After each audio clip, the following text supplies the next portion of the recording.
শিক্ষার্থীদের কর্মসূচিতে পুলিশি বাধায় রণক্ষেত্র শাহবাগ এলাকা, টিয়ার শেল ও জল কামান ব্যবহার, ধাওয়া পাল্টা ধাওয়া, আহত কয়েকজন, সংকট সমাধানে কমিটি গঠন। নির্বাচন বানচালে নিত্য নতুন দাবি তুলছে কিছু রাজনৈতিক মহল। গণতান্ত্রিক শক্তির ক্ষমতায় আশা ঠেকাতে ষড়যন্ত্রে সরকারের ভেতরের একটি অংশ, অভিযোগ মির্জা ফখরুলের। জাতীয় নির্বাচনের রোডম্যাপের খসড়া অনুমোদন কাল প্রকাশ করবে ইসি। তত্ত্বাবধায়ক সরকার ব্যবস্থা বাতিলের রায়ের বিরুদ্ধে আপিলের অনুমতি, শুনানি 21 অক্টোবর। ডাকসুতে জমজমাট প্রচারণা, হলে বাধা পাওয়ার অভিযোগ ছাত্র দলের। রুমমেটকে মারধরের মামলায় গ্রেফতার ভিপি প্রার্থী জালাল। ডাকসুর ভোট পেছালো 13 দিন। এবং জুলাই অভ্যুত্থানে প্রথম শহীদ আবু সাইদ হত্যা মামলার বিচার শুরু, সাক্ষ্য গ্রহণ শুরু বৃহস্পতিবার। বিচার হবে স্বচ্ছ, প্রশ্ন তুলতে পারবে না কেউই, বলছে প্রসিকিউশন।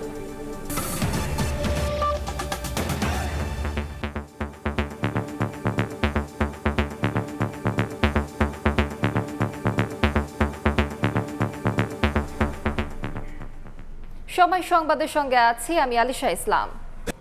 প্রকৌশল বিশ্ববিদ্যালয় শিক্ষার্থীদের মার্চ টু যমুনা কর্মসূচিতে পুলিশি বাধায় রণক্ষেত্রে পরিণত হয় শাহবাগ ও ইন্টারকন্টিনেন্টাল মোড়। ধাওয়া পাল্টা ধাওয়ায় আতঙ্ক ছড়িয়ে পড়ে পুরো এলাকায়। এ সময় টিয়ার শেল ও সাউন্ড গ্রেনেড নিক্ষেপের পাশাপাশি বিক্ষোভ দমনে জলকামান ব্যবহার করা হয়। এর আগে 3 দফা দাবি আদায়ে শাহবাগ মোড় অবরোধ করে বিক্ষোভ করেন তারা। এদিকে প্রকৌশল ও ডিপ্লোমা শিক্ষার্থীদের দাবি পর্যালোচনায় একটি কমিটি গঠন করেছে সরকার।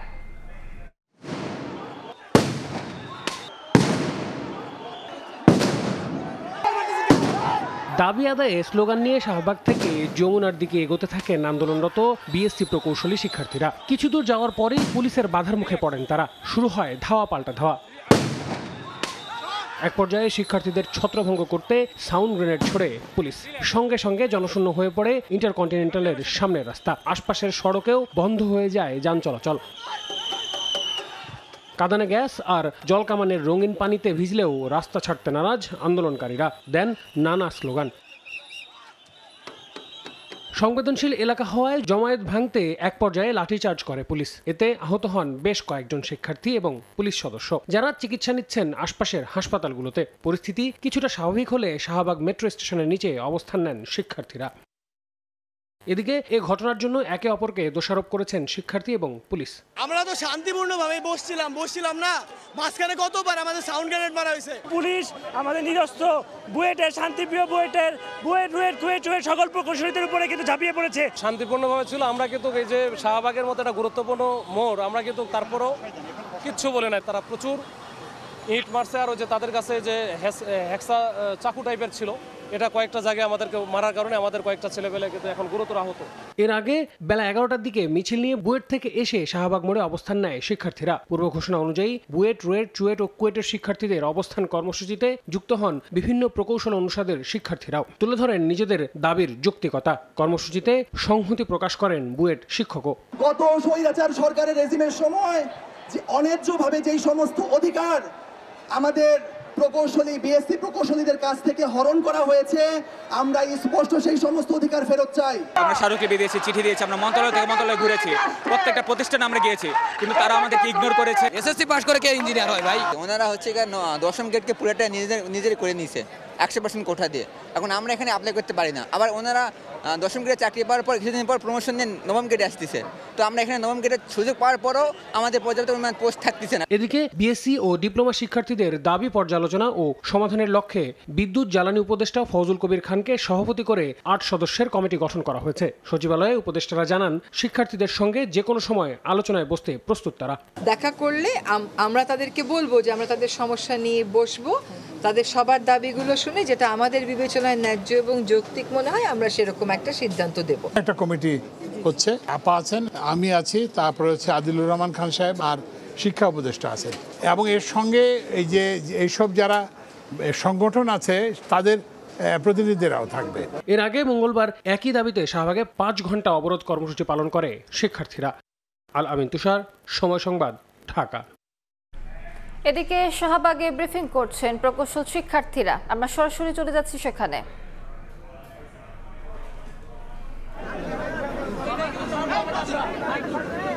তুই পড়ার পর ওরা বলতেছে ওরা দুই দফা ওরা বলবে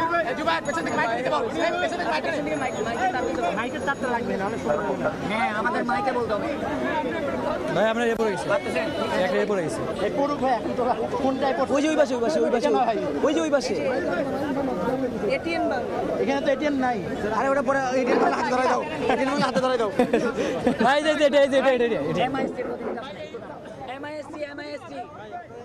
এমআইএসটি কেউ নাই এমআইএসটি কেউ আছে এমআইএসটির কোনো প্রতিনিধি কি আছে এমআইএসটি আচ্ছা গোপালগঞ্জ বিজ্ঞান ও প্রযুক্তি বিশ্ববিদ্যালয় থেকে কেউ আছে তাইলে সামনে আসি পাবনা বিজ্ঞান ও প্রযুক্তি বিশ্ববিদ্যালয় থেকে কেউ আছে সামনে আসি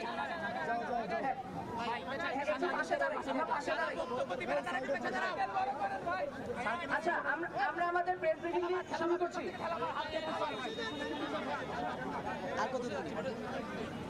আমরা আমাদের প্রেস ব্রিফিংটি শুরু করছি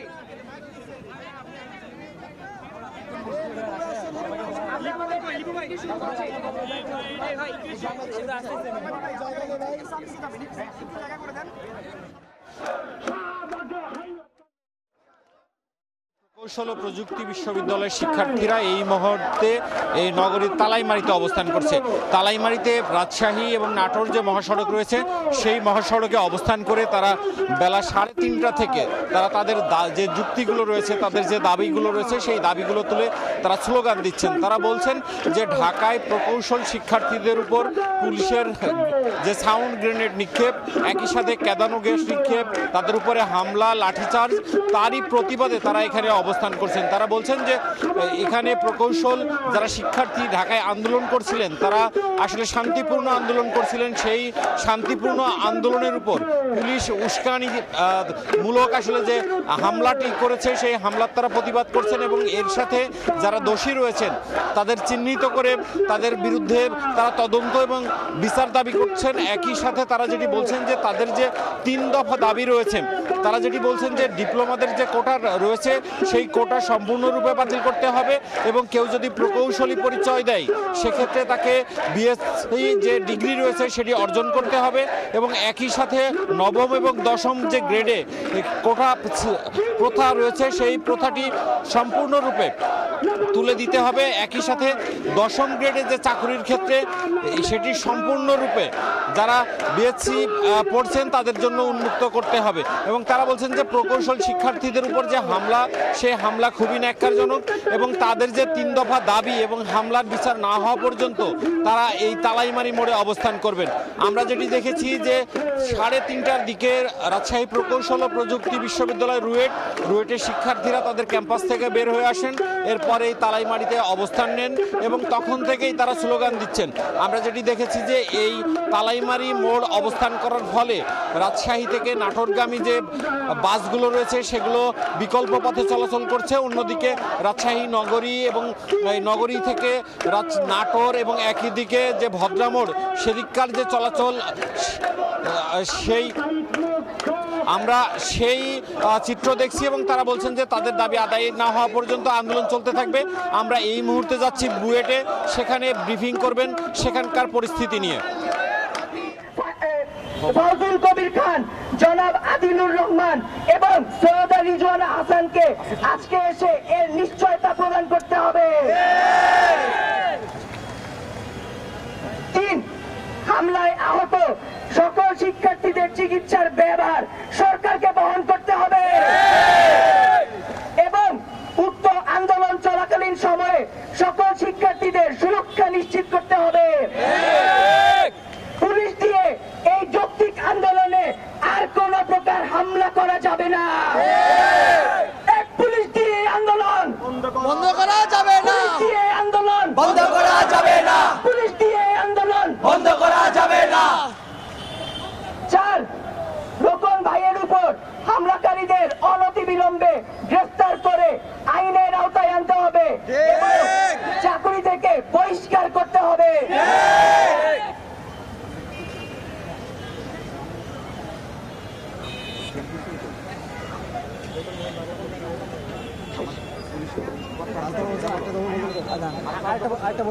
5, যেসব পুলিশ এই নেককারজনক হামলার সাথে জড়িত তাদের বহিষ্কার করতে হবে। পুলিশ দিয়ে এই আন্দোলন বন্ধ করা যাবে না। পুলিশ দিয়ে এই আন্দোলন বন্ধ করা যাবে না। পুলিশ দিয়ে এই আন্দোলন বন্ধ করা যাবে না। পুলিশ দিয়ে এই আন্দোলন বন্ধ করা যাবে না। পুলিশ দিয়ে এই আন্দোলন বন্ধ করা যাবে না। অবিলম্বে আমাদের এই দাবিগুলো মেনে নেওয়া না হলে আমরা কঠোর কর্মসূচি দিতে বাধ্য থাকবো। এবং এখানে সব ধরনের প্রতিষ্ঠান প্রকৌশল প্রতিষ্ঠান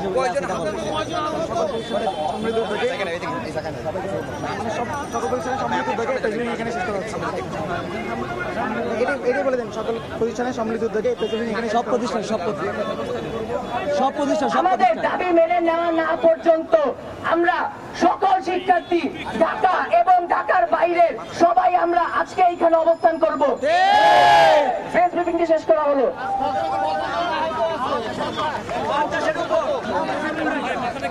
আমাদের 50 থেকে 60-এর বেশি পরিবার শিক্ষার্থী আহত এবং এই মুহূর্তে ঢাকা মেডিকেল সহ বিভিন্ন মেডিকেলে ভর্তি আছে।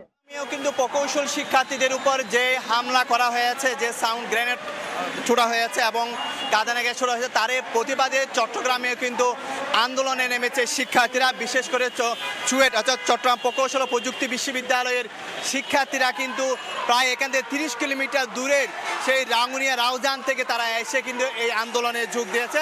এই মুহূর্তে চট্টগ্রামে যে 2 নাম্বার গেট রয়েছে সেখানে কিন্তু মোড়ে তারা কিন্তু দাঁড়িয়ে গেছে এবং নানা স্লোগান দিচ্ছেন, কোটা বিরোধী নানা স্লোগান দিচ্ছেন এবং তারা তাদের দাবি আদায়ের কথা বলছেন এবং তারা বলছেন যে আসলে ঢাকায় যেভাবে প্রকৌশল শিক্ষার্থীদের উপর যেই তারা 3 দফা যে দাবি দিয়েছে সেই দাবি আদায় করতে উপর তাদের উপর যে হামলা করা হয়েছে, যেই নির্মম নৃশংসতা দেখানো হয়েছে সেটি তারা মেনে নিচ্ছে না। সেই জন্য চট্টগ্রামে যে প্রকৌশল বিশ্ববিদ্যালয়ে চুয়েট রয়েছে সেখান থেকে 4 থেকে 5টি বাসে করে শিক্ষার্থীরা এই মুহূর্তে এসে কিন্তু এখানে এসে জড়ো হয়ে আছেন এবং এখনো পর্যন্ত কিন্তু তারা রাস্তা অবরোধ করেনি। তবে তারা বলছেন যে তাদের যদি দাবি মানা না হয় তারা রাস্তা বসে যাবেন এবং এখন তারা মোড়ে দাঁড়িয়ে কিন্তু এই আন্দোলন করে যাচ্ছেন। যদিও আশেপাশে সড়কে যানবাহন চলাচল কিছুটা ব্যাহত হচ্ছে, যদিও এখনো পর্যন্ত তারা রাস্তা ব্লক করেনি এবং যান চলাচল স্বাভাবিক রয়েছে এবং পুলিশের পক্ষ থেকে পর্যাপ্ত নিরাপত্তা ব্যবস্থা রাখা হয়েছে। আমরা জানি যে এই ডিপ্লোমা প্রকৌশলীদের প্রকৌশল শব্দটি ব্যবহার না করা, তাদের 9ম গ্রেডে উন্নীত না করা এবং 10ম গ্রেডে শুধু স্নাতক প্রকৌশল লিখতে পাবে, এই 3 দাবিতে কিন্তু দীর্ঘদিন ধরে তারা আন্দোলন করে আসছে। তার অংশ হিসাবে আজকে ঢাকায় যে যমুনার অভিমুখী তারা লং মার্চ শুরু করেছিল, তখন সেখানে পুলিশ তাদের উপর যে হামলা চালিয়েছে, কাঁদানে গ্যাস ছুড়েছে এবং সেই হামলা সেটির প্রতিবাদে মূলত তারা এখানে আন্দোলন শুরু করেছে এবং স্লোগানে বলা যায় এই মুহূর্তে মুখরিত করে রেখেছে চট্টগ্রামে যে 2 নম্বর গেট রয়েছে সেই 2 নম্বর গেটের মোড়। এটি চট্টগ্রামের সবচেয়ে গুরুত্বপূর্ণ সড়ক, অর্থাৎ এখান দিয়ে কিন্তু চট্টগ্রাম বন্দর এবং যে শাহমান আন্তর্জাতিক বিমানবন্দর সহ বিভিন্ন জায়গায় কিন্তু এখান থেকে গিয়ে দেওয়া হচ্ছে। আমরা আসলে যে স্লোগানে যে প্রকম্পিত হচ্ছে, যে ধ্বনি আমরা শুনতে পাচ্ছি, তাদের মধ্যে যে ক্ষোভ সেটি কিন্তু স্লোগানের মাধ্যমে আমরা জানতে পারছি এবং তারা তাদের যে দাবিগুলো আছে সেই দাবিগুলোর আদায়ের বারবার কথা বলছেন এবং যে অন্তর্বর্তী যে সরকার রয়েছে সেই সরকারকে তাদের যে দাবিগুলো রয়েছে সেই দাবিগুলো মানার জন্য তারা বলছেন এবং এই মুহূর্তে কিন্তু কিছুটা হলেও যান চলাচল স্বাভাবিক আছে। তবে তারা বলছেন তাদের দাবি মানা না হলে তারা কিন্তু এই রাস্তা ব্লক করে দিবে, সেই ঘোষণা তারা দিচ্ছেন। পেয়েছে আমার কাছে সর্বশেষ তথ্য। আমরা সরাসরি যুক্ত ছিলাম ঢাকা, শাহবাগ, চট্টগ্রাম এবং রাজশাহীতে। অন্য প্রসঙ্গ, নির্বাচন বানচালে কিছু রাজনৈতিক মহল নিত্য নতুন দাবি তুলছে বলে অভিযোগ করেছেন বিএনপি মহাসচিব মির্জা ফখরুল ইসলাম আলমগীর। গণতান্ত্রিক শক্তির ক্ষমতায় আসা ঠেকাতে সরকারের ভেতরের একটি মহলও ষড়যন্ত্র করছে বলে সতর্ক থাকার আহ্বান তার। বলেন, গণ অভ্যুত্থানের পর কেউ জিতে গেছে মনে করলে বড় ভুল হবে বলেও জানান তিনি। দ্রুত সংস্কার কাজ শেষ করে ঘোষিত সময়ে নির্বাচন দিতে সরকারের প্রতি আহ্বান বিএনপি মহাসচিবের। নির্বাচনের সময় নিয়ে নানা জটিলতা আর সংশয় থাকলেও অন্তর্বর্তী সরকারের ভোটের রোডম্যাপ ঘোষণায় শঙ্কা দূর হয়েছে বেশ। কিন্তু নতুন করে সংস্কার আর পিয়ার পদ্ধতি সহ বেশ কিছু বিষয় সামনে আসায় নির্বাচন পেছানোর ষড়যন্ত্র দেখছে রাজনৈতিক দলগুলো। সংখ্যানুপাতিক হারে নির্বাচনের দাবি তুলে পরিকল্পিতভাবে কিছু রাজনৈতিক দল নির্বাচন পেছানোর পায়তারা করছে অভিযোগ করে সবাইকে এ ব্যাপারে সজাগ থাকার আহ্বান জানান মির্জা ফখরুল ইসলাম আলমগীর। বুধবার দুপুরে জাতীয় প্রেস ক্লাবে এক আলোচনায় একথা বলেন তিনি। আমরা এই অন্তর্বর্তী সরকারের সঙ্গে সব রকম সহযোগিতা করেছি, কোথাও বাধা সৃষ্টি করিনি, কিন্তু দুর্ভাগ্যজনকভাবে আজকে কিছু সংখ্যক রাজনৈতিক মহল অত্যন্ত পরিকল্পিতভাবে নির্বাচনকে বানচাল করার জন্য নিত্য নতুন দাবি তুলে তুলেছে। পিয়ারটেও সংখ্যানুপাতিক ভোট এগুলো নিয়ে তারা হুমকি দিচ্ছেন, কথা বলছেন। গণতান্ত্রিক শক্তির ক্ষমতায় যাওয়া ঠেকাতে সরকারের ভেতরে থাকা একটি মহল ষড়যন্ত্র করছে অভিযোগ করে বিএনপি মহাসচিব বলেন, ৭১-এর পাক বাহিনীর সহযোগীরা দেশে বড় বড় কথা বলছে। সরকারের ভেতরে একটা মহল অত্যন্ত সচেতনভাবে চেষ্টা করছে যারা গণতন্ত্রের পক্ষের শক্তি তারা যেন আসতে না পারে। অনেক বেশি সজাগ এবং সতর্ক থাকতে হবে। নির্বাচন বানচাল করে শেখ হাসিনাকে দেশে ফেরাতে ব্যাংক লুটেরারা দিল্লিতে বসে ২৫০০ কোটি টাকা বিনিয়োগ করেছে বলে দাবি করেন মির্জা ফখরুল ইসলাম আলমগীর। জটিলতা তৈরি না করে দ্রুত সংস্কার শেষে ঘোষিত সময়ে নির্বাচন দিতে সরকারের প্রতি আহ্বান তার। দিল্লিতে বসে তিনি ২৫০০ কোটি টাকা ইতিমধ্যে দিয়ে দিয়েছেন এবং পরিকল্পনা করেছেন যে কিভাবে ওই টাকাকে ব্যবহার করে তারা বাংলাদেশে নির্বাচন বন্ধ করবে এবং হাসিনাকে আবার দেশে ফিরিয়ে আনবে। আমরা যদি মনে করে থাকি যে আমরা জিতে গেছি, সবকিছু ঠিক হয়ে গেছে, তাহলে বিরাট ভুল হবে। সংস্কার প্রস্তাব সহ সব বিষয়ে বিএনপি অন্তর্বর্তী সরকারকে সর্বাত্মক সহযোগিতা করছে বলেও জানান বিএনপি মহাসচিব। আহমেদ সালেহিন, সময় সংবাদ, ঢাকা। ত্রয়োদশ জাতীয় নির্বাচনের রোডম্যাপের খসড়া অনুমোদন দিয়েছে ইসি।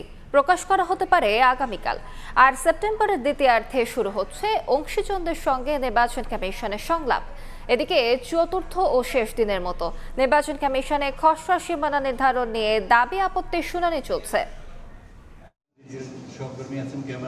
সংসদীয় আসনের পুনর্নির্ধারিত সীমানার বিষয়ে নির্বাচন কমিশনে দাবি ও আপত্তির উপর শেষ দিনের শুনানি ছিল বুধবার সকালে। প্রধান নির্বাচন কমিশনার এএমএম নাসির উদ্দিন সহ ৪ কমিশনারের উপস্থিতিতে ৫ অঞ্চলের ১৮টি সংসদীয় আসনের বিপরীতে ২৬২টি দাবি আপত্তির শুনানি শেষ করে নির্বাচন কমিশন। আমরা ১৯৯১ সাল থেকে সর্বশেষ নির্বাচন পর্যন্ত ভোট দিয়ে আসছি পঞ্চগড় ১-এ। তো আমরা পঞ্চগড় ১-এর সাথে থাকতে চাই। আমি ভোটার হচ্ছি পঞ্চগড় ১-এর, কিন্তু আমি বাস করছি পঞ্চগড় ২-এ। সেক্ষেত্রে পঞ্চগড় ১-এর এমপি কোনোদিনই এসে আমার এলাকার উন্নয়ন করে না। আমাদের ভৌগোলিক সমস্যা, অর্থনৈতিক সমস্যা, উন্নয়ন সমস্যা এবং প্রশাসনিক, শিক্ষা, স্বাস্থ্য সবগুলো সমস্যার মধ্যে আমরা আছি। রোববার থেকে শুরু হওয়া টানা ৪ দিন ধরে ৮৪ আসনের বিপরীতে ১৮৯৩টি দাবি আপত্তির শুনানি শেষ করে সাংবিধানিক এই প্রতিষ্ঠানটি। শুনানি শেষে সংবাদ সম্মেলন করে সার্বিক পরিস্থিতি তুলে ধরেন কমিশনের সিনিয়র সচিব আক্তার আহমেদ। আপত্তি এবং সুপারিশের সংখ্যা হচ্ছে ১৮৯৩, ৩৩টা জেলার ৮৪টা আসন সম্পর্কিত। মূলত আপত্তিটা আগে শুনেছি এবং আপত্তির ক্ষেত্রে যে প্রস্তাবনাটা এসছে সেটার বিপক্ষে বা আমরা যে গেজেটটা করেছি সেটার পক্ষে ও আমরা কথা শুনেছি। নির্বাচন কমিশন সচিব বলেন, শুনানিতে দুই পক্ষের হাতাহাতির ঘটনা দুঃখজনক। এ নিয়ে সাধারণ ডায়েরি করেছে প্রতিষ্ঠানটি। এটা অত্যন্ত অনাকাঙ্ক্ষিত, না হওয়াটাই বাঞ্ছনীয় ছিল এবং কাম্য ছিল। এটাও আমাদের জন্য একটা লেসন। এদিকে ত্রয়োদশ জাতীয় সংসদ নির্বাচনের রোডম্যাপের খসড়া অনুমোদন দিয়েছে নির্বাচন কমিশন। বৃহস্পতিবার আসন্ন নির্বাচনের রোডম্যাপ প্রকাশ করা হবে বলে জানিয়েছে ইসি। সাধারণত ভোটার তালিকা, নির্বাচনী আইনের সংস্কার, দল ও অংশীজনের সঙ্গে সংলাপ, সীমানা নির্ধারণ, দল নিবন্ধন, সরঞ্জাম কেনাকাটা, প্রশিক্ষণ, মুদ্রণ, আইনশৃঙ্খলা সভা, নির্বাচনী কর্মকর্তাদের নিয়ে সভা সহ তফসিলের আগে পরে প্রস্তুতির তালিকা রয়েছে রোডম্যাপে। এবার ফ্রান্স, বাহরাইন, সিঙ্গাপুর এবং স্পেনের প্রবাসী বাংলাদেশিদের ভোটার করার সম্মতি পেল ইসি। এ নিয়ে ১৯টি দেশে প্রবাসীদের ভোটার হওয়া সহজ হলো। কাউসারা চৌধুরী কুমু, সময় সংবাদ, ঢাকা। বারবার বিঘ্ন হওয়া বন্ধে তত্ত্বাবধায়ক সরকার ব্যবস্থার কার্যকর সমাধান চায় আপিল বিভাগ। সংবিধানের ত্রয়োদশ সংশোধনী সংক্রান্ত রিভিউ শুনানিতে এ কথা বলেন প্রধান বিচারপতি। পরে আপিলের অনুমতি দিয়ে শুনানির জন্য ২১ অক্টোবর দিন ধার্য করেন সর্বোচ্চ আদালত। আইনজীবীরা বলছেন, আপিলে ফিরবে নির্বাচনকালীন তত্ত্বাবধায়ক সরকার ব্যবস্থা।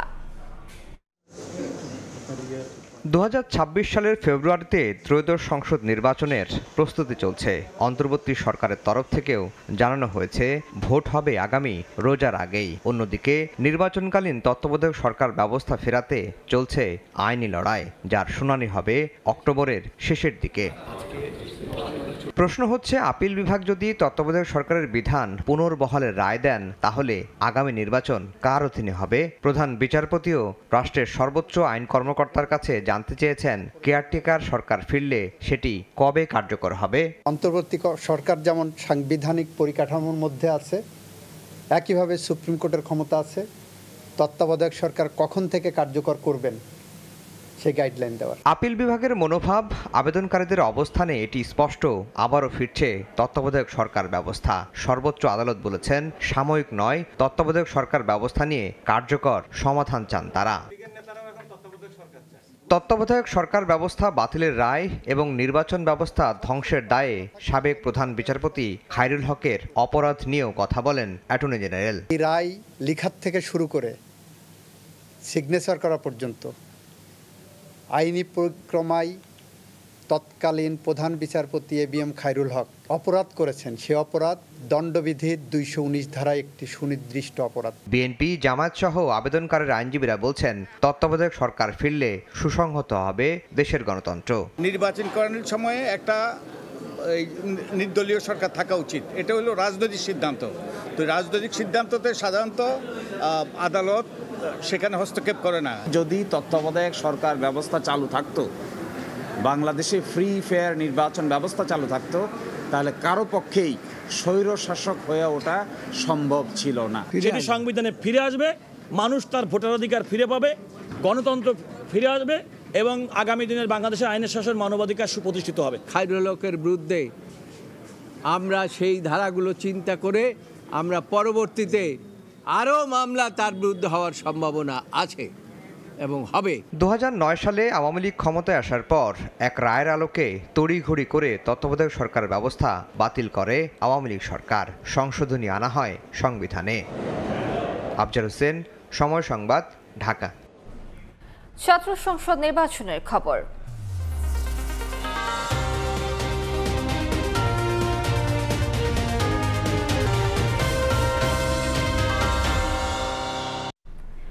ডাকসু ও হল সংসদ নির্বাচনে দ্বিতীয় দিনের প্রচারণায় ক্যাম্পাস চষে বেড়াচ্ছেন প্রার্থীরা। শিক্ষার্থীদের দিচ্ছেন সমস্যা সমাধানের নানা প্রতিশ্রুতি। জয়ের আশা ব্যক্ত করার পাশাপাশি আচরণবিধি লঙ্ঘনের পাল্টাপাল্টি অভিযোগ করছেন বিভিন্ন প্যানেলের প্রার্থীরা। কয়েকজনকে কারণ দর্শানোর নোটিশ দেওয়ার পাশাপাশি টাস্কফোর্সের নজরদারির কথা বলছেন চিফ রিটার্নিং অফিসার। ঢাকা বিশ্ববিদ্যালয় কেন্দ্রীয় ছাত্র সংসদ ডাকসু ও হল সংসদ নির্বাচনের প্রচারণার দ্বিতীয় দিনে সরগরম ক্যাম্পাস। বুধবার সকাল থেকেই প্রচারণা শুরু করেন ছাত্রদল সমর্থিত ভিপি প্রার্থী আবিদুল ইসলাম খান। পরে চিফ রিটার্নিং অফিসারের কার্যালয়ে গিয়ে ইসলামী ছাত্র শিবির সহ বেশ কয়েকটি প্যানেলের বিরুদ্ধে আচরণবিধি লঙ্ঘনের অভিযোগ আনেন ছাত্রদল সমর্থিত প্যানেলের প্রার্থীরা। এ সময় ভোট কেন্দ্র বাড়ানোর দাবি জানিয়ে তারা বলেন, আবাসিক হলে প্রচারণায় ছাত্রদলকে বাধা দেয়া হচ্ছে। আলোকসজ্জা করেছেন, কনসার্ট করেছেন, তারপর কবিতা আবৃত্তি করেছেন, এরপরে তিনি ইশতেহার ঘোষণা করেছেন, যেটা সম্পূর্ণভাবে হচ্ছে নির্বাচনী আচরণবিধি লঙ্ঘন। সেখানে তার বৈধ কাগজপত্র থাকার পরও তাকে ডেকে এনে এই রিফাত আরা মেম বলেছেন, তোমার আবাসিক কার্ড ছাড়া তুমি প্রচারণা চালাতে পারবে না বলে তাকে হল থেকে বের করে দেওয়া হয়, যেটা কোনোভাবেই কাম্য নয়। প্রচারণার এক পর্যায়ে মুখোমুখি হন ছাত্রদল ও ডাকসু ফর চেঞ্জ প্যানেলের দুই ভিপি প্রার্থী। কুশল বিনিময়ের পাশাপাশি একে অপরকে শুভকামনা জানান। ভোটের প্রচারণায় অংশ নিয়েছেন অপরাজেয় ৭১ ও অদম্য ২৪ প্যানেলের প্রার্থীরাও। আর দুপুরে চারুকলা অনুষদ থেকে প্রচারণায় নামে বৈষম্য বিরোধী শিক্ষার্থী সংসদ। ভিপি পদপ্রার্থী আব্দুল কাদের আচরণবিধি লঙ্ঘনের অভিযোগ করেন। ছাত্র শিবিরের পুরো বিশ্ববিদ্যালয় জুড়ে প্রত্যেকটি হল, প্রত্যেকটি একাডেমিক এরিয়া, একাডেমিক ভবন, প্রত্যেকটা জায়গায় তারা তাদের নির্বাচন যে আচরণবিধি সাথে ধারা ভঙ্গন করেছে। বিশ্ববিদ্যালয়ে প্রশাসনের জায়গা থেকে বা তার আশপাশে যারা ছিলেন বা তাদের এটা একটু নজরদারি করা, এবং এরকম একজন ব্যক্তি বিশ্ববিদ্যালয় হলের ভিতরে অবস্থান করতেছেন যিনি যে কোনো সময় একটা এর আগেও কিন্তু এরকম ঘটনা উনি রুমে করেছেন, যে কোনো ঘটাতে পারেন, সে বিষয়ে আসলে ব্যবস্থা নেওয়া হয় নাই। এদিকে আচরণবিধি লঙ্ঘনের বিষয়ে সতর্ক করে চিফ রিটার্নিং অফিসার বলছেন, সদ্য গঠিত টাস্ক ফোর্স আচরণবিধি বিষয়ে নজরদারি করছে। যেভাবে আচরণবিধি দিয়েছি সেইভাবে টাস্ক ফোর্স কাজ করবে এবং কোনো ধরনের লঙ্ঘিত হলে, সেটা প্রমাণিত হলে সেখানে যেভাবে শাস্তির কথা বলা আছে সেগুলো আমরা বাস্তবায়ন করব। আচরণবিধি লঙ্ঘনের দায়ে বুধবার বেশ কয়েকজন প্রার্থীকে কারণ দর্শানোর নোটিশ দেওয়া হয়। শাকির আহমেদ, সময় সংবাদ, ঢাকা। এই মুহূর্তে ঢাকা বিশ্ববিদ্যালয়ে আছেন সহকর্মী শাকির আহমেদ। আমরা সরাসরি চলে যাচ্ছি সেখানে। শাকির, বিশ্ববিদ্যালয় কেন্দ্রীয় ছাত্র সংসদ ও হল সংসদ নির্বাচনকে সামনে রেখে প্রচারণার দ্বিতীয় দিনে কিন্তু আমরা দেখতে পেয়েছি ছাত্রদল, ছাত্র শিবির সমর্থিত প্রার্থী সহ সবাই কিন্তু আজ দ্বিতীয় দিনের যে প্রচারণা সেটিতে অংশ নিয়েছেন। শিক্ষার্থীদের কাছে গিয়ে তারা তাদের প্রতিশ্রুতির পাশাপাশি তাদের যে ইশতেহার সেটি তারা উল্লেখ করেছেন এবং নির্বাচিত হলে তারা কি করতে চান সেগুলো বলে কিন্তু তারা তাদের পক্ষে সমর্থন চেয়েছেন এবং সব প্রার্থীরাই আসলে তারা বলছেন যে শিক্ষার্থীদের কাছ থেকে তারা ইতিবাচক সাড়া পাচ্ছেন এবং জয়ের ব্যাপারে তারা কিন্তু আশাবাদ ব্যক্ত করছেন। এর বাইরে যদি বলতে যাই, প্রার্থীদের কিন্তু এক পাল্টাপাল্টি অভিযোগের বিষয়টি রয়েছে। যদি বলতে যাই, বড় বা ক্যাম্পাসে আসলে যারা ক্রিয়াশীল সংগঠনগুলো রয়েছে, প্রতিটি সংগঠনের পক্ষ থেকেই কিন্তু সেই বিরোধী প্যানেলের বিরুদ্ধে কিন্তু তারা বা প্রতিপক্ষ প্যানেলের বিরুদ্ধে কিন্তু তারা আচরণবিধি লঙ্ঘনের অভিযোগ করছেন। সেক্ষেত্রে তারা বলছেন যে নির্বাচন কমিশন যে আচরণবিধিগুলো দিয়েছিল সেগুলো আসলে মানা হচ্ছে না এবং সেখানে নির্বাচন কমিশন অনেকটা নির্বিকার, এমন অভিযোগ কিন্তু তারা করছেন। পাশাপাশি এই পরিপ্রেক্ষিতে কিন্তু নির্বাচন কমিশনের বক্তব্য আমরা নিয়েছি। চিফ রিটার্নিং অফিসার বলছেন যে গতকাল একটি টাস্ক ফোর্স গঠিত হয়েছে, সেই টাস্ক ফোর্সের পক্ষ থেকে কিন্তু এই যে আচরণবিধি লঙ্ঘনের বিষয়টি মনিটরিং করা হচ্ছে এবং ইতোমধ্যেই কয়েকজনকে কারণ দর্শানোর নোটিশ সেটিও দেওয়া হয়েছে। সব মিলে তারা চেষ্টা করছেন শিক্ষার্থীদের মধ্যে যেন এই নির্বাচনী প্রচারণার ক্ষেত্রে আচরণবিধির যে বিধিনিষেধগুলো রয়েছে সেগুলো যেন প্রার্থীরা মেনে চলেন। পাশাপাশি প্রার্থীরা কিন্তু আরেকটি অভিযোগ করছেন। যদি বলতে যাই, ছাত্রদল সমর্থিত প্যানেল থেকে আজ অভিযোগ করা হয়েছে তাদের প্রচারণার ক্ষেত্রে হলগুলোতে তাদের প্রার্থীরা প্রবেশের ক্ষেত্রে বাধা পাচ্ছেন, এমন অভিযোগ কিন্তু তারা করছেন এবং কিছু দাবিও রয়েছে। সেই দাবিগুলোর মধ্যে যদি মোটা দাগে বলতে যাই, তারা বলছেন যে এই প্রায় 40,000 শিক্ষার্থী যেখানে মানে তাদের ভোটাধিকার প্রয়োগ করবেন, সেখানে মাত্র 8টি কেন্দ্র, সেটিকে তারা অপ্রতুল বলেছেন। তারা বলেছেন যে কেন্দ্র সংখ্যা যেন বাড়ানো হয়, অন্যথায় আগের যে নির্বাচন অর্থাৎ 2019 সালের নির্বাচনের প্রসঙ্গ টেনে তারা বলেছেন লাইনটি দীর্ঘ হতে পারে। যদি 8টি বুথ থাকে বা 8টি কেন্দ্র থাকে সেক্ষেত্রে কিন্তু লাইন দীর্ঘ হতে পারে এবং অনাবাসিক শিক্ষার্থী সহ শিক্ষার্থীরা ভোট দিতে গিয়ে আসলে বিড়ম্বনায় পড়তে পারেন। সেক্ষেত্রে তারা কিন্তু কেন্দ্র সংখ্যা সেটি বাড়ানোরও দাবি জানিয়েছেন। পাশাপাশি আমরা দেখতে পেয়েছি যে সবগুলো প্যানেলের প্রার্থীরাই কিন্তু প্রচারণার ক্ষেত্রে নিজেদের মধ্যে যে সম্পর্কটি সেটি তারা একজন আরেকজনকে শুভকামনা জানানোর পাশাপাশি তারা তাদের সহানুভূতি বা সহমর্মিতার যে বিষয়টি রয়েছে সেটি বজায় রেখে তারা তাদের প্রচারণা চালাচ্ছেন। তো এই ছিল আমার কাছে ঢাকা বিশ্ববিদ্যালয় থেকে ডাকসু এবং হল সংসদ নির্বাচনের সর্বশেষ খবরাখবর। সরাসরি যুক্ত ছিলাম ঢাকা বিশ্ববিদ্যালয়ে। পেছানো হলো রাজশাহী বিশ্ববিদ্যালয়ের ছাত্র সংসদ নির্বাচনের ভোটের দিন। নতুন তারিখ নির্ধারণ করা হয়েছে 28 সেপ্টেম্বর। বিশ্ববিদ্যালয় প্রশাসনের এমন সিদ্ধান্তের প্রতিবাদ জানিয়েছে বেশ কয়েকটি ছাত্র সংগঠন ও প্রার্থীরা। এদিকে জাহাঙ্গীরনগর বিশ্ববিদ্যালয়ে জাকসু নির্বাচনে প্রার্থিতা ফিরে পেতে আপিলের শুনানি চলছে। সাইবার বুলিং বন্ধে বিটিআরসির কাছে আবেদন করা হবে বলে জানালেন জাকসু নির্বাচন কমিশনার।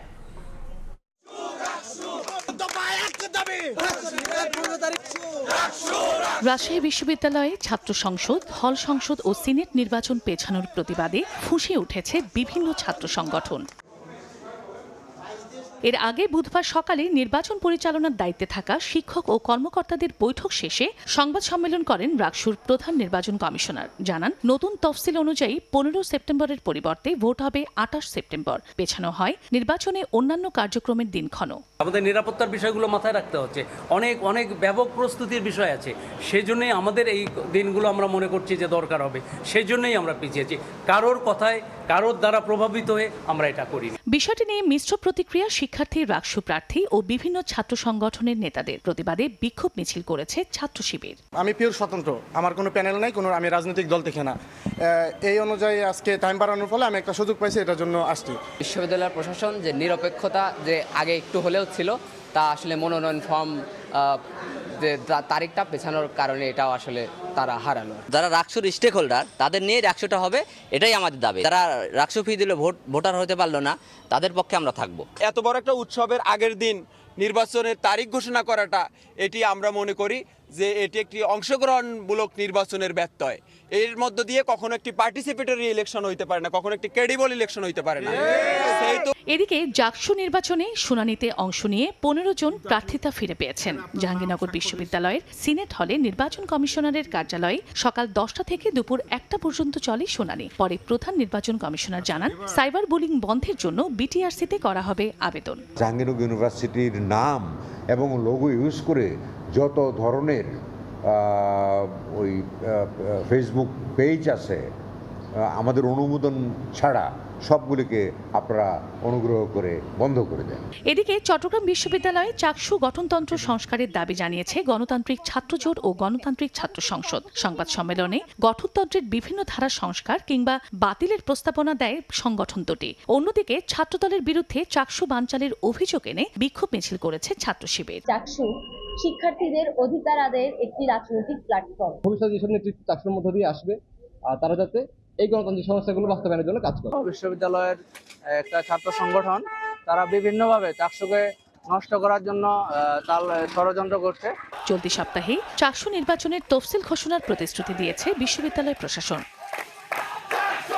চন্দা বিশ্বাস, ববি, সময় সংবাদ। রুমমেটকে মারধরের মামলায় গ্রেফতার ভিপি প্রার্থী জালালকে আদালতে পাঠিয়েছে পুলিশ। এই ঘটনায় রাতেই শাহবাগ থানায় তার বিরুদ্ধে হত্যা চেষ্টা মামলা করে ঢাকা বিশ্ববিদ্যালয় কর্তৃপক্ষ।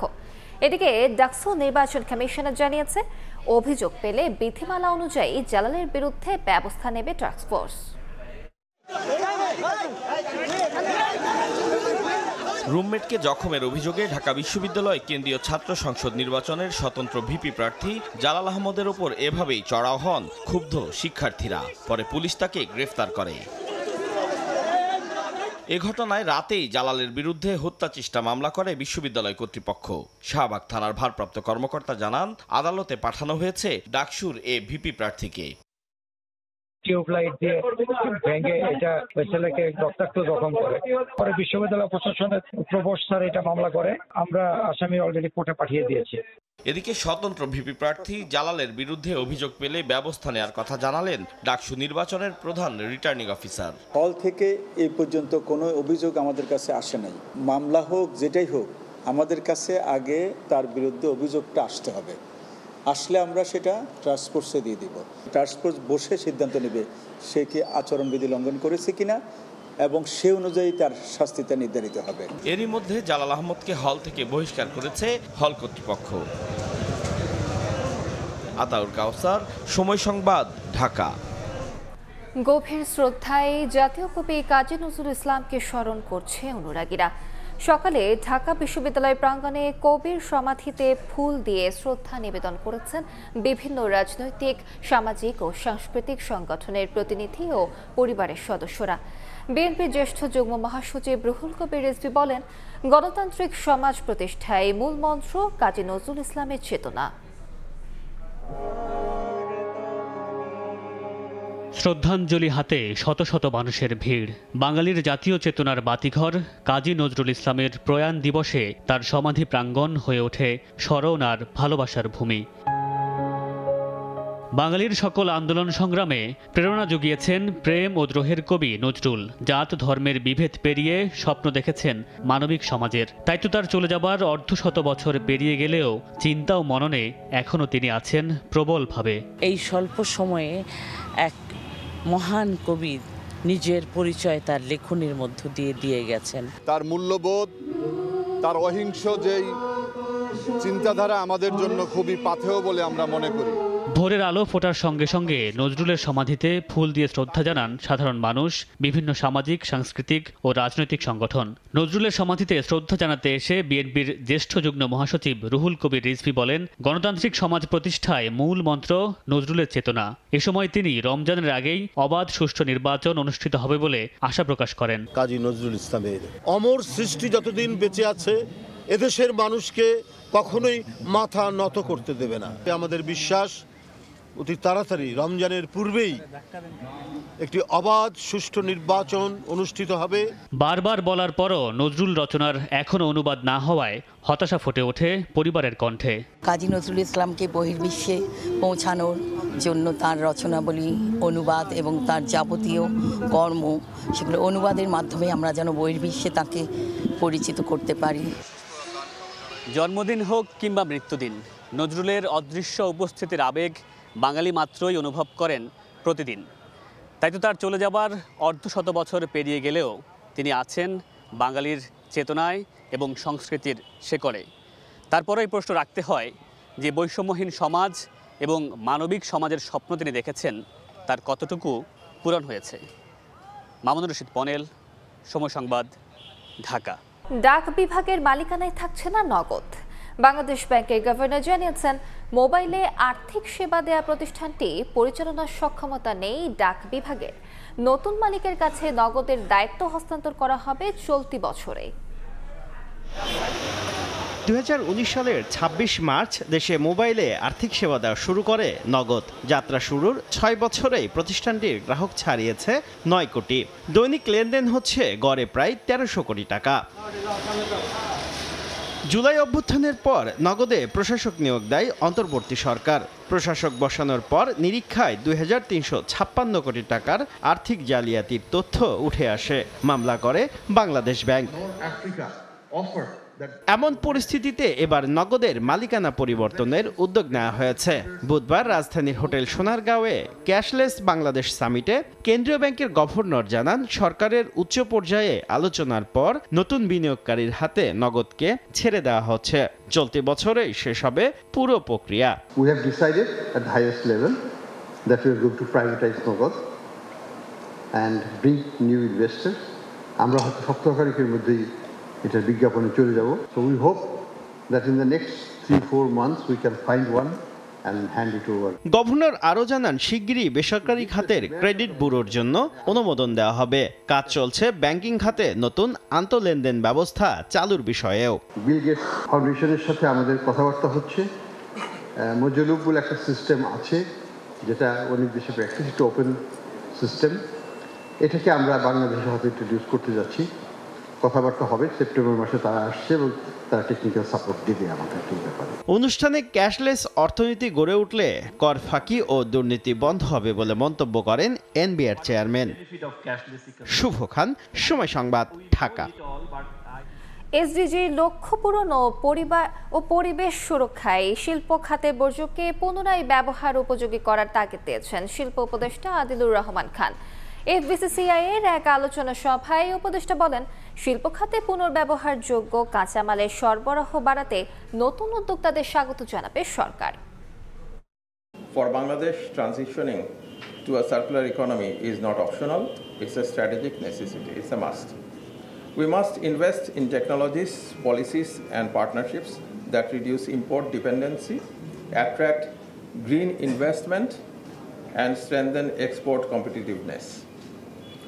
This transformation will align our industries with global standards while opening opportunities for sustainable trade. The Ministry of Industries is fully committed to support this journey. LDC উত্তরণ সামনে রেখে নতুন করে কোনো খাতেই প্রণোদনা দেওয়া সম্ভব নয় বলে মন্তব্য করেছেন বাণিজ্য সচিব। অর্থনীতিতে প্লাস্টিক খাতের অবদান শীর্ষক অনুষ্ঠানে এই কথা বলেন তিনি।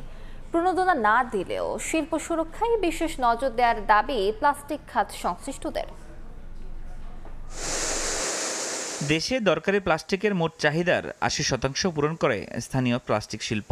পাশাপাশি বছরে 284 মিলিয়ন মার্কিন ডলারের প্লাস্টিক পণ্য রফতানি হয়। সব মিলিয়ে জিডিপিতে 1% বেশি যোগান দেয় এই খাত।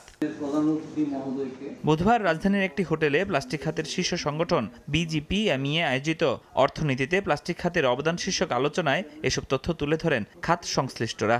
জানান, যদিও সম্ভাবনাময় এই খাত কাঠামোগত ও পরিবেশগত নানা সংকটে ভুগছে। ফাইন্যান্সের দিকে গেলাম না, বিদ্যুতের দিকে গেলাম না, আমার কাছে প্রচুর আছে যে আমার ইনভেস্টাররা ইনভেস্ট করে অনেক জায়গায় কান্নাকাটি।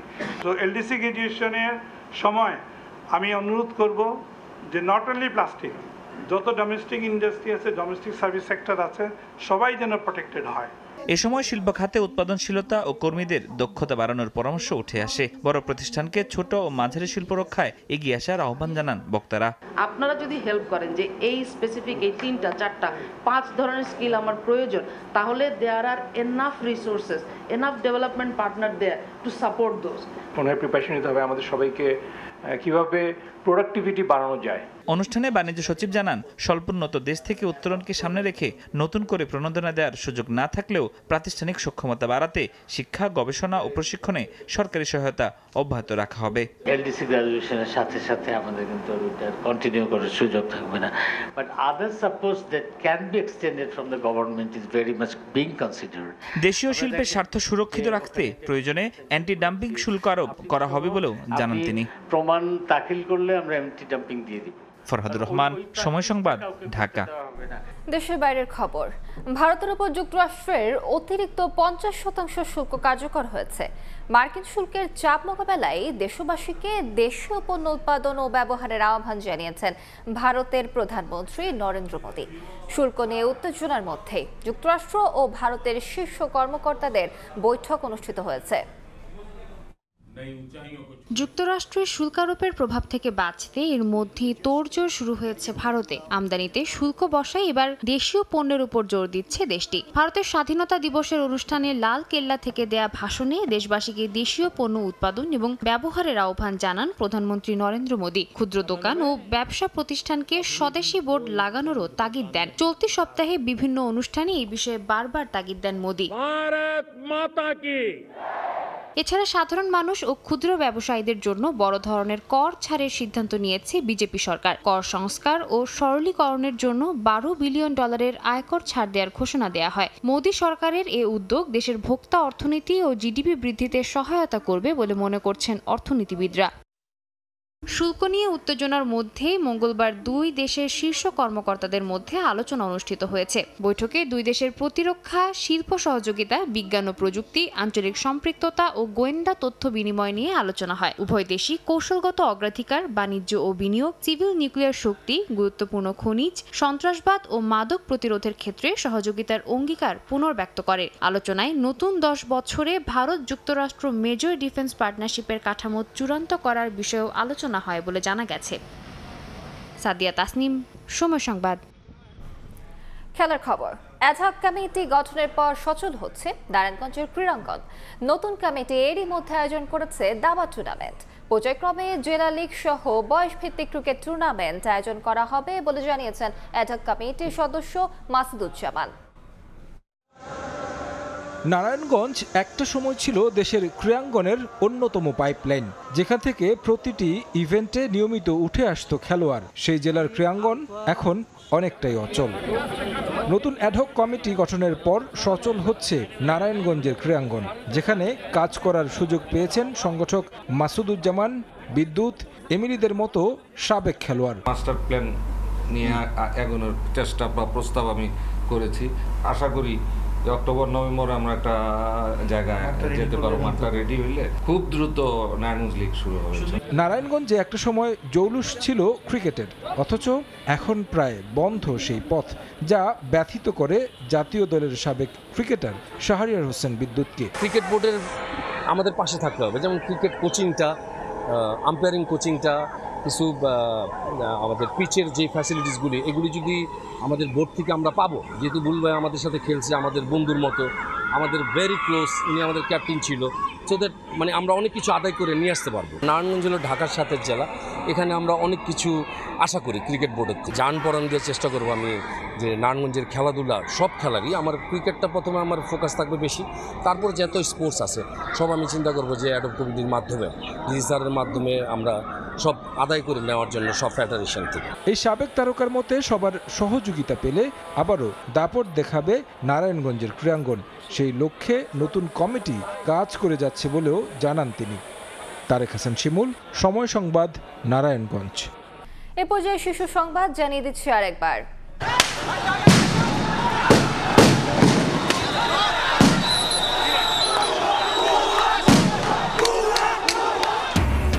প্রকৌশল শিক্ষার্থীদের কর্মসূচিতে পুলিশে বাধায় রণক্ষেত্র শাহবাগ এলাকা। টিয়ারশেল ও জলকামান ব্যবহার, আহত কয়েকজন। প্রতিবাদে রুয়েট ও চুয়েট শিক্ষার্থীদের বিক্ষোভ। নির্বাচন বানচালে নিত্য নতুন দাবি তুলছে কিছু রাজনৈতিক মহল। গণতান্ত্রিক শক্তির ক্ষমতায় আসা ঠেকাতে ষড়যন্ত্রে সরকারের ভেতরের একটি অংশ, অভিযোগ মির্জা ফখরুলের। এবং জাতীয় নির্বাচনের রোডম্যাপের খসড়া অনুমোদন কাল প্রকাশ করবে ইসি। তত্ত্বাবধায়ক সরকার ব্যবস্থা বাতিলের রায়ের বিরুদ্ধে আপিলের অনুমতি, শুনানি 21 অক্টোবর।